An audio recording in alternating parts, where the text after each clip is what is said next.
Welcome to my YouTube channel Shirwala के नाम से, जो बड़ा मेहरबान और नयत रहम करने वाला है। स्टूडेंट्स की मैसेजेस आते हैं, पूछते हैं एग्ज़ाम के हवाले से, शेड्यूल के हवाले से और करंट सीएम की समरी के हवाले से पूछते हैं। सीएम की समरी की खबर सोशल मीडिया पर आने के बाद बहुत ज़्यादा स्टूडेंट्स मैसेज करने लगे और कॉल करने लगे।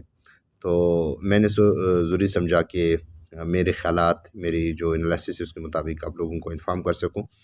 क्योंकि ऐसे हालात में जो एस्पिरेंट्स होते हैं वो डिसीजन लेने के काबिल नहीं होते हैं।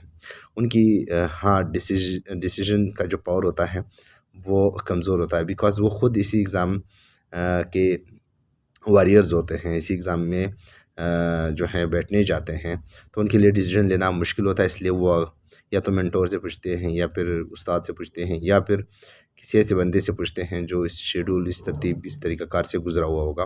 तो डेफ़िनेटली आपकी टेंशन और आपकी परेशानी, आपकी टेंशन हम समझ सकते हैं। इसलिए मैंने कहा मैं आप लोगों के साथ अपनी ख़यालात का इज़हार करूँ और आप लोगों की टेंशन को थोड़ा-सा कम करूँ। लेकिन टेंशन कम अगर करे भी तो मतलब ये टेंशन ज़रूरी नहीं है कि कम हो जाएँ, क्योंकि यही एग्ज़ाम आप लोगों ने देना है। चाहे 1 महीना पहले या 1 महीना बाद आपने देना होगा एग्ज़ाम।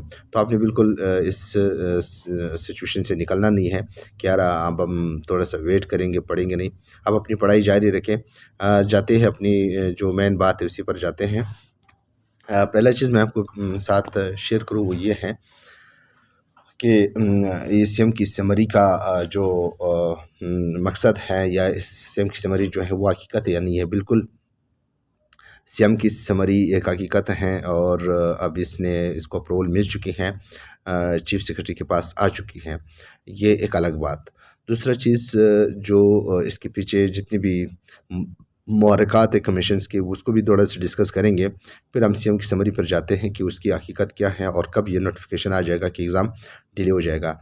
इस बात को करने से पहले मैं आपको ये 2 सिलेबस हैं, सॉरी डेट शीट्स हैं, टाइम टेबल हैं, जो एक 2016 की है और दूसरा 2022 की है, जिसको हम जो है देख रहे हैं जिस हालात में हैं। पहली बात तो ये है कि आप देख सकते हैं कि ये जो शेड्यूल दिया हुआ है, पहली बात तो है इसमें ऑप्शनल पेपर्स की अभी तक शेड्यूल मौजूद नहीं है। तो ये एक हमारे लिए एक परेशानी भी है और एक किस्म का ऑब्जेक्शनेबल प्रेस रिलीज़ या डेट शीट भी है। ठीक है। दूसरी बात ये है कि आप देख सकते हैं कि 2016 में या 2018 में या 2012 में या 2020 में जितने भी एग्ज़ाम हुए हैं, उसमें जो आपके पास जनरल पेपर इन लैंग्वेजेस, जिसमें पश्तो, बरावी, बलूची, सिंधी शामिल है, वो एक ही दिन ली जाती थी। ठीक है। जबकि जो हमारे पास पीसीएस 2022 है, उसकी जो डेट शीट आ चुकी है, उसमें ये लिखा गया है कि उर्दू की अलग दिन है, बलूची, बरावी के अलग दिन है, पश्तो, पंजाबी और सिंधी की अलग जो है दिन रखी है। इसके अलावा बहुत सारे और लैंग्वेजेस भी हैं, उन लैंग्वेजेस की जो है वो दिन नहीं रखे हैं। ठीक है। तो खैर एक अलग बात है। दूसरी बात ये है, जिसमें फ्रेंच वगैरह भी लैंग्वेजेस हैं, तो वो भी किस्म की लैंग्वेज काउंट की जाती हैं। अच्छा, बात ये है कि कमीशन ने ये जो लैंग्वेजेस की जितनी भी पेपर थे, इसको इतना एक्सटेंड क्यों किया? और फिर दूसरा चीज़ जो इम्पॉर्टेंट चीज़ है वो ये है कि उन्होंने जो कंपल्सरी सब्जेक्ट्स हैं वो जाके 2023 में जो हैं रखे हैं। तो ये एक क्वेश्चन मार्क है।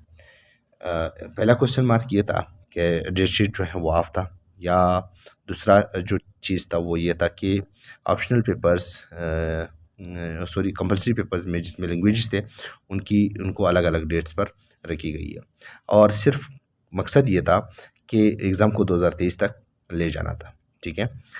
और एक और मकसद क्या था कि कोर्ट में उन्होंने कहा था कि भाई 19 दिसंबर से हम एग्ज़ाम स्टार्ट कर रहे हैं, और इसके बाद 19 दिसंबर के बाद उन्होंने 26 दिसंबर से स्टार्ट किया। एक सेकंड, उन्होंने 26 दिसंबर से तो स्टार्ट किया, अब सिर्फ लैंग्वेजेस को उन्होंने 2022 में रखा, सिर्फ कि ये एक फेस देना था कोर्ट को कि भाई देखा है आपने देख लिया, हमने एग्ज़ाम जो है 2022 में ही स्टार्ट किया था।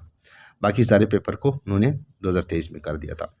मतलब ये एक किस्म का कमीशन का जो कमज़ोरी थी वो ये थी। इसमें हमें क्या परसेप्शन मिल रहा है? पहला परसेप्शन ये है कि या तो कमीशन के पास स्पेस नहीं, जगह नहीं है।